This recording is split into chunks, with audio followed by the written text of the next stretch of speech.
Buenos días from BA.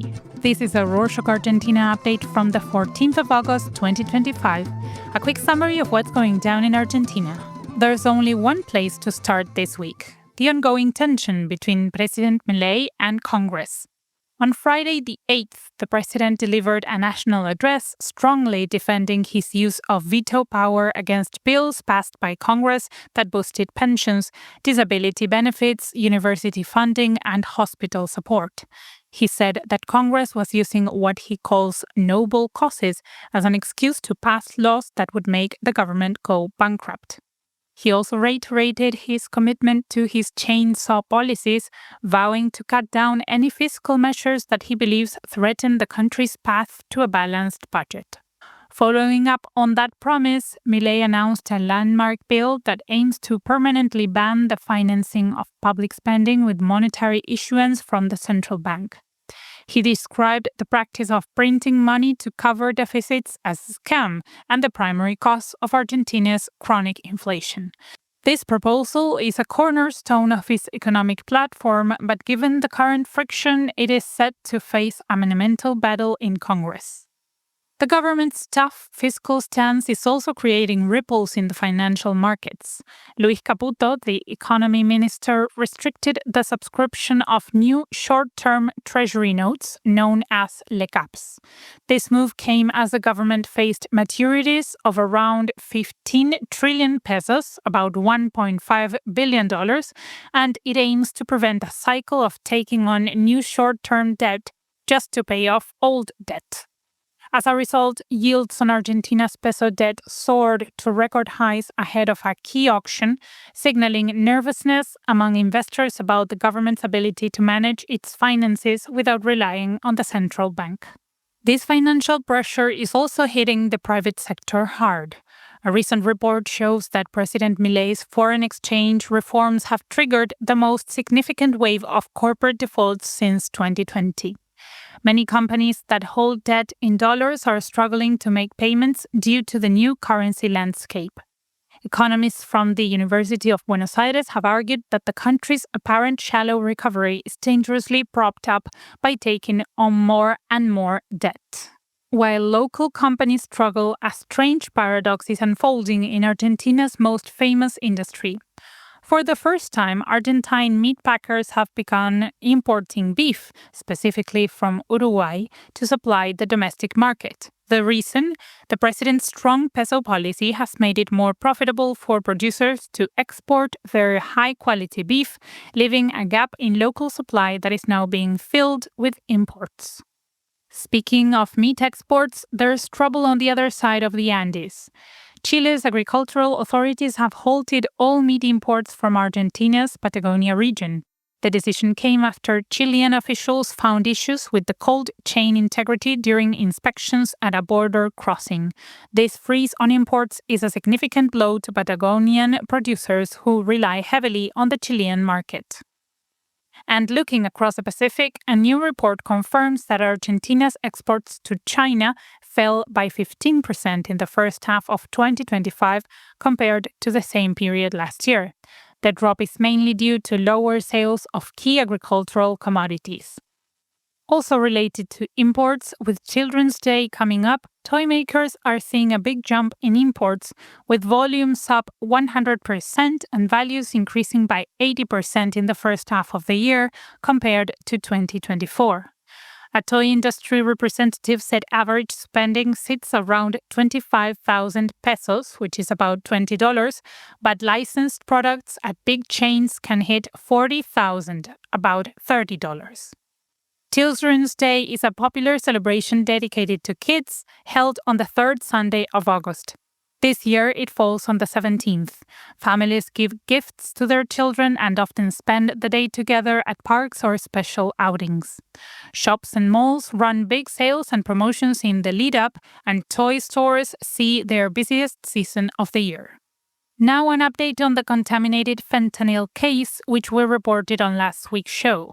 The death toll has risen to 97 people.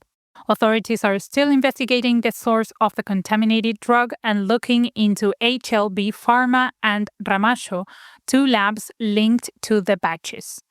In other news, a new report by the National Observatory of LGBT+ hate crimes has highlighted a concerning trend since President Milei took office: a significant increase in attacks on the LGBT+ community.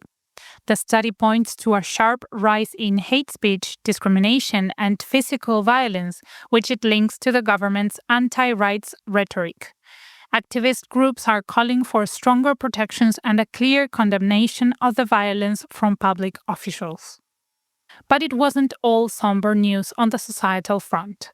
Argentina's marine scientists wrapped up the groundbreaking 3-week expedition exploring the deep waters of the Mar del Plata canyon, captivating a global audience with live streams that drew tens of thousands of viewers. The team dove nearly 4,000 meters deep, revealing new and rarely seen marine species and capturing the imagination of kids and adults alike. The scientists, mainly from Argentina's CONICET, the National Scientific and Technical Research Council, and public universities, connected with audiences through educational live commentary and even inspired school activities during winter break.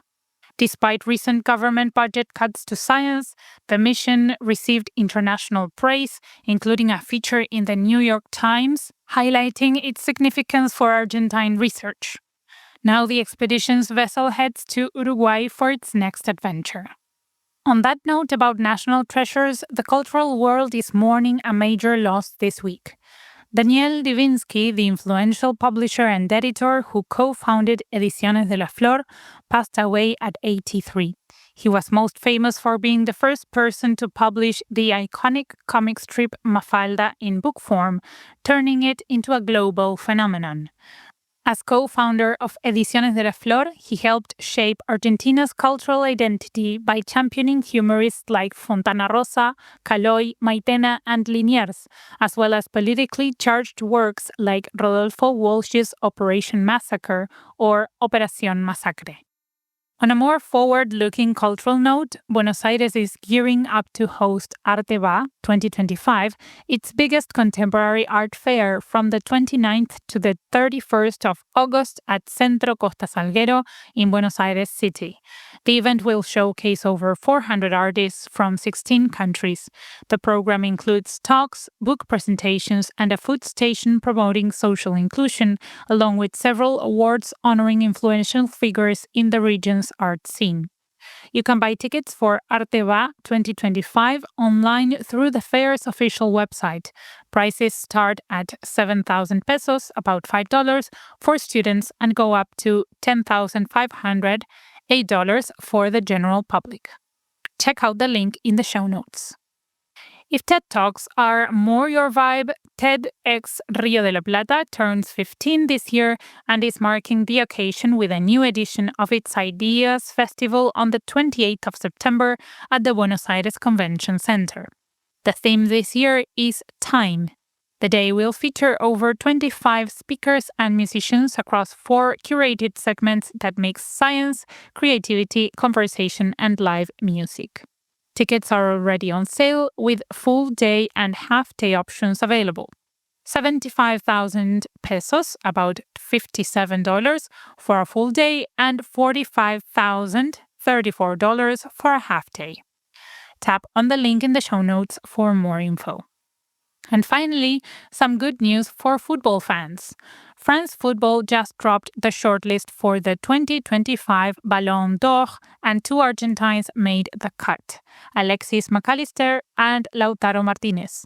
With Messi sidelined by injuries at Inter Miami and veterans like Di Maria, Dybala, and De Paul out of the spotlight, the new generation had to carry the flag.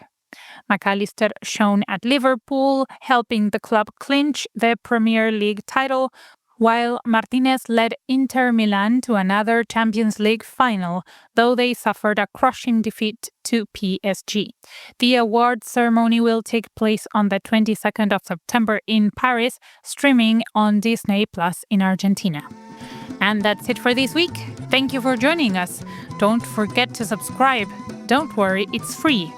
Send us your ideas at info@rorschach.com. Nos vemos la próxima semana.